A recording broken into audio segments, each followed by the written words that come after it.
வணக்கம். நம்ம இப்போ என்ன பார்க்க போறோம்னா ஒரு பீன்ஸ் தொட்டுக்க பார்க்க போறோம். பீன்ஸ்னாலே யாருக்குமே பிடிக்காது. ஆனால் இந்த மாதிரி நீங்கள் செஞ்சு பார்த்தீங்கன்னா பிடிக்காதவங்களுக்கு பீன்ஸை ரொம்ப பிடிக்கும். எப்படி பண்ணலாம் பார்க்கலாம் வாங்க. அதுக்கு நான் ஒரு கடாயில் 3 ஸ்பூன் அளவுக்கு எண்ணெய் ஊற்றிக்கிட்டேன்.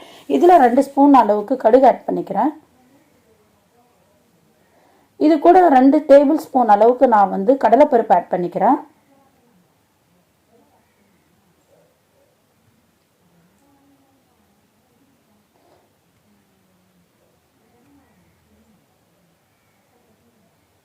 கடுகு நல்லா பொரிஞ்சு வந்ததுக்கப்புறம் நம்ம கடலைப்பருப்பு ஆட் பண்ணிக்கலாம். நான் 2 ஸ்பூன் அளவுக்கு கடலைப்பருப்பு ஆட் பண்ணிக்கிறேன். கடலைப்பருப்பு நான் உங்களுக்கு நல்லா பொரிஞ்சு கோல்டன் ஃப்ரையாக வரட்டும். அது வரைக்கும் நம்ம வெயிட் பண்ணலாம். இப்போ கடலைப்பருப்பு நல்லா வருந்ததுக்கப்புறம் நம்ம வந்து ஆனியனை கட் பண்ணி வச்சுருக்க ஆனியன் ஆட் பண்ணலாம். நான் 2 வெங்காயம் எடுத்து நல்லா ஸ்லைஸாக கட் பண்ணி வச்சுருக்கேன். அதையும் நம்ம ஆட் பண்ணிக்கலாம்.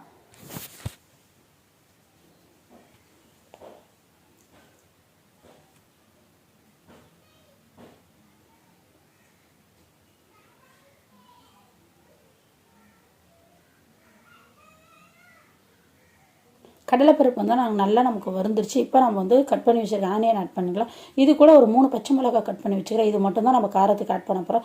இதையும் நம்ம ஆட் பண்ணிக்கலாம். நீங்கள் காரம் அதிகமாக வேணும்னா நீங்கள் எக்ஸ்ட்ராவே வந்து பச்சை மிளகாய் ஆட் பண்ணிக்கலாம். நான் காரம் கொஞ்சம் கம்மியாக வந்து செய்கிறேன். அதனால் ஒரு 3 இல்லைன்னா 4 பச்சை மிளகாய் எடுத்து கட் பண்ணி போட்டுக்கிட்டேன். இப்போ இது நல்லா வதங்கினதுக்கப்புறம் நம்ம வந்து ரொம்ப குட்டியாக கட் பண்ணி வச்சுருக்க பீன்ஸை வந்து இதில் சேர்த்துக்கலாம். பீன்ஸ் தொட்டுக்க பிடிக்கல, எனக்கு பீன்ஸே பிடிக்காதுன்னு சொல்கிறவங்க கூட இந்த மாதிரி தொட்டுக்க நீங்கள் செஞ்சு கொடுத்தீங்கன்னா ரொம்ப டேஸ்ட்டாக இருக்கும். இதில் இந்த பீன்ஸில் நீங்கள் இன்னும் முட்டையை ஊற்றி செஞ்சிங்கன்னா ரொம்ப நல்லாயிருக்கும். நீங்கள் சாதத்தில் கூட பிசைஞ்சு செய்யலாம். இப்போ நான் பீன்ஸ் ஆட் பண்ணிக்கிட்டேன். நல்லா குட்டியாக கட் பண்ணிக்கிட்டேன். இப்போ இதை நல்லா நம்ம வதக்கி எடுத்துக்கலாம்.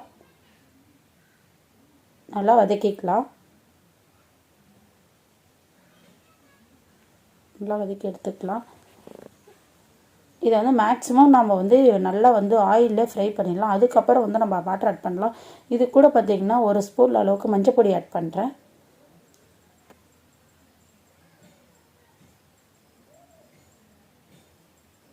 கூட மஞ்சள் பொடி ஆட் பண்ணி நல்லா கிளறி விட்டு அதுக்கப்புறம் இதுக்கு தேவையான தண்ணி நம்ம ஆட் பண்ணிக்கலாம்.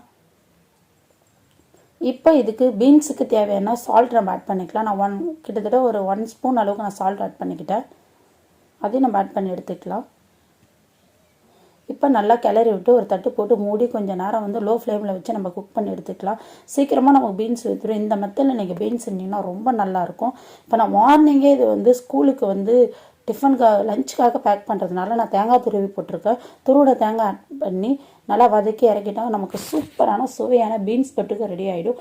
நீங்களும் வீட்டில் ட்ரை பண்ணுங்கள் ஃப்ரெண்ட்ஸ். எப்படி இருக்குன்னு கமெண்ட்டில் சொல்லுங்கள். அதுக்கு முன்னாடி நம்மளோட சேனலை யாரும் சப்ஸ்கிரைப் பண்ணாமல் இருக்கிறீங்க ஃப்ரெண்ட்ஸ், நம்மளோட சேனலை சப்ஸ்கிரைப் பண்ணுங்கள். அப்போ தான் அடுத்தடுத்த வீடியோ நான் போகிற வீடியோலாம் உங்களுக்கு அப்டேட்டில் வரும். ஸோ சேனலை சப்ஸ்கிரைப் பண்ணுங்கள் ஃப்ரெண்ட்ஸ்.